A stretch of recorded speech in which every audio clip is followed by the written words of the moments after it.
This is R2G Rally Radio. For the latest in on-event rally news.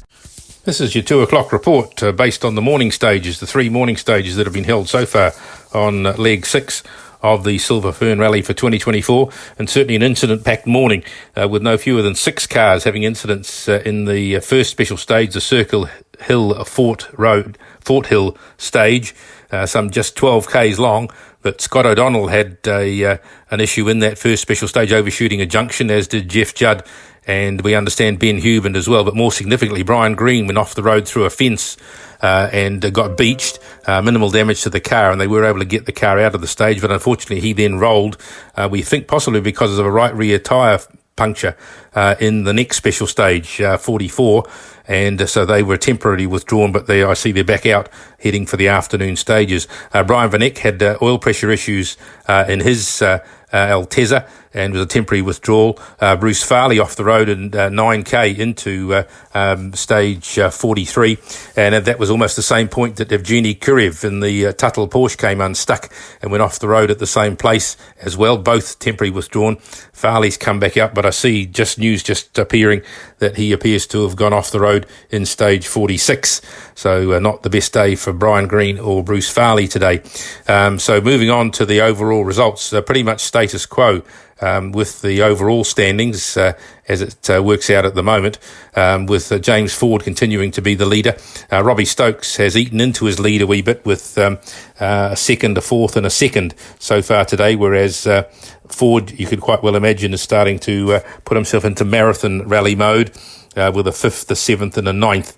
So looking at the stage times for the 3 stages each of them have completed so far today, Robbie Stokes has made up 50 seconds so far, but the man on a mission today appears to be Robert Goff and Jeremy Rogers in their Ford Escort. They've won all 3 stages this morning, and they have marginally closed the gap to Robbie Stokes from the overnight 2 minutes 1.9 seconds down to 1 minute 48. So a good fight in store and in prospect as the cars, of course, run through a couple of the traditional Catlins rally stages, Cannibal Hill and the big 43k Hunt Road, the longest stage of the rally so far.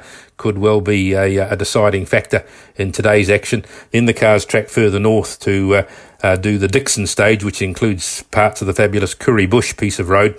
And then the final stage is right up on the outskirts of Dunedin, part of the Warrie Flat stage, known as I'll just check it here, known as the Silverstream stage, just an 8k stage, which incorporates part of what we know to be the Warrie Flat stage when it comes to running the Otago rallies. So as I say, just quickly, going back to the start, James Ford leads Robbie Stokes by 6 minutes 17.5 after 45 stages, as they're had the Balclutha service break and now heading down to do the Catlins. They're in the middle of the Cannibal Hill stage as I place this report. So Stokes leads Goff by 1 minute 48.5. Roger Chilman still 42.8 behind. So he's dropped about 30 seconds so far to Goff with his charging mode at the moment. Chris Rosenberger in the Porsche, the sole surviving Tuttle Porsche now, after the incident to car 11 in the first stage this morning, is 2 minutes 35 down on Chilman, and then it's just 33 seconds back to Shane Merland, who has made up about 5 seconds so far on Rosenberger today. Then it's 5 minutes 12 back to Charlie Evans in 7th. Bonamy Grimes in his Ford Escort a minute 20 further back. Alan Dippy in his Porsche is 3 minutes 18 behind.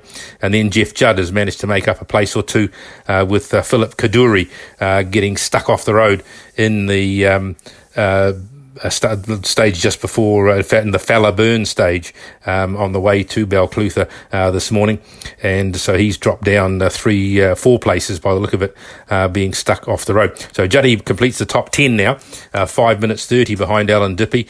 Daniel Alonso is at 4 minutes 13 further back. Then it's 19 seconds back to Grant Shand in 12th. Andrew Siddle, we understand here on his honeymoon, is a minute 34 behind in 13th place. Then Philip Kaduri in the Lancia Stratos drops to 14th place overall, but he is now 8 minutes behind Siddle, a minute 49 ahead of Brandon James. Then Richard Spink, followed by Ian Dobson, Ken McDonald, David Young is in 19th place, with the demise of Kurev and Scott O'Donnell, who've fallen back down the leaderboard.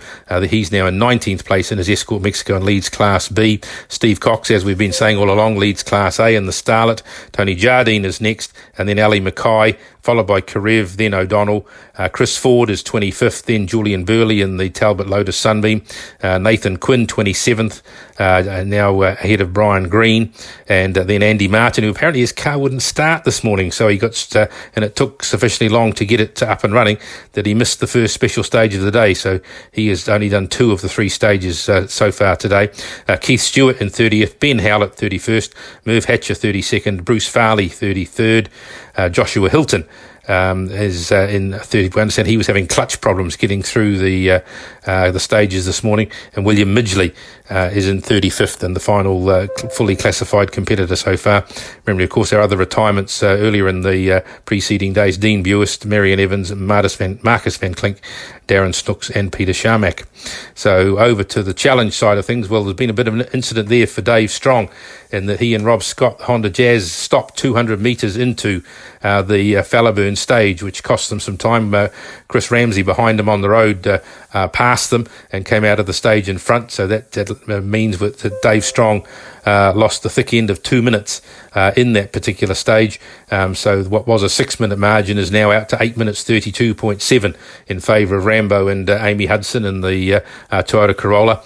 Dave Strong second, obviously still 2 minutes 30 though ahead of Phil Thomas. Then Richard Galley is fourth, another 14 seconds behind. They're having a great battle as always. Austin Jones fifth in the front wheel drive Impreza, although we do see that they were, if I just go back to the map, they actually pulled up and stopped they still are by the look of it, still stopped in the Cannibal Hill stage. So unfortunate for them that their great run might well be coming to a delay. Carl Celeste, sixth place, obviously odds on now. He was a minute 21 behind. Well, he'll certainly probably have overhauled Austin Jones by now. Chris Padden was 25 minutes further back, so if the Joneses can keep going or get going again, they could well still stand a chance of hanging on to sixth place in the challenge. Chris Padden, just saw a brief reference to perhaps a little incident for them in that latest stage 46, but they've made it out okay. And we then go back to Michael Ward, car 52, the Toyota Levin. Andrew Lowe is ninth. Daniel Alexander rejoining today with the rebuilt Starlet is 10th, and Brian Van Eck, car 45, the Altezza, listed as the final classified car in the challenge. And of course, our retirements from the challenge field earlier in the week, Ross Yendall and Ed Mulligan. And of course, with the status quo very much in the four-wheel drive classic side of things, with Ben Huband now 37 minutes ahead of Tom Milliken in his H6. And all power to Ben Huband. He's having a rally on his own, basically, as it stands at the moment. But in so saying, when you look on the overall classification of all the cars in the field put together, Ben Huband is in the Magnum Motorsport H6 is actually holding down a very close fought sixth place of all the cars, with Ford, Stokes, Goff, Chilman, Rosenberger. And then sitting right in there is Ben Huband, just 17 seconds down on Huband and 15 seconds ahead of Shane Merlin. So there's a great contest going on with the H6 Impreza. And just to show how close it is, the Fallaburn stage, 24k, Rosenberger did it 0.9 of a second faster than Ben Huband did. And Shane Merlin was another 2.1 seconds further back. So they're all running together on the road in that running order. So they'll be having a great time out there on the stages today. So that's where we stand at the moment. As mentioned, the cars are in the Cannibal Hill. I just see that. Hang on just a second. Ali Mackay has pulled up in just 2.5k into stage 46. It's 3G incidents, which tends to mean that he's mechanically... Oh, no, he's got mobile again, so maybe just a spin or an overshoot. So happy to say that he's kept going. Looks like we're now in an okay status for the Joneses, but they're still stopped at 4k. Oops, no, Mackay's gone, has it again. So could well be some sort of issue, unfortunately, for the Mark 1 Escort there. And as I mentioned before, car 18, Bruce Farley, probably shouldn't have got out of bed this morning with the incident in stage 43 this morning. He's now still parked up. Oh, and we've also now... kiss of the commentator's curse. There's a tight left-hand corner before the cars swing north to complete the Cannibal Hill stage, and I just saw car 55 trigger a hazard, Ben Huband, triggering a hazard there, and again it looks like maybe an indiscretion on that slow junction, so hopefully he's got himself up to pace again. I'll just quickly click on him and see that he's working his way back up to pace, so all being well, things still going well for the Magnum Motorsport H6. So that's pretty much where we stand at the moment. We'll be back obviously as close to 7 o'clock as we can to give you the news. We should be able to track that because the last stage starts about 4:30, 20 to 5. So hopefully we'll have some results for the end of Leg 6 for you in time for the 7 o'clock bulletin. So until then, Chris Grant at the Chris Sport Results Desk. Day 6 Silver Fern Rally midday service. In some ways it's struggle to keep track of where we are. We're in Balclutha, Jeff Judd.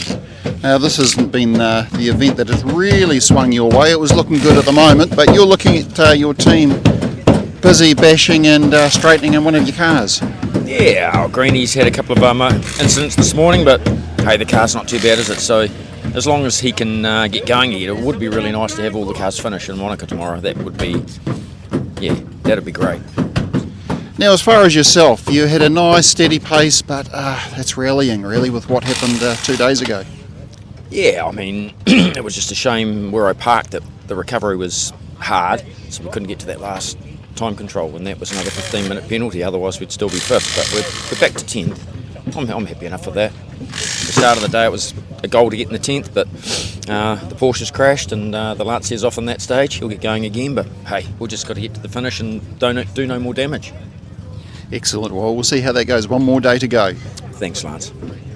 Cheers, mate. Brian Green, we're just discussing the experience that you're surrounded by, but what a day you've had. Well, not a good day. We've had 5 days with no drama at all, no damage.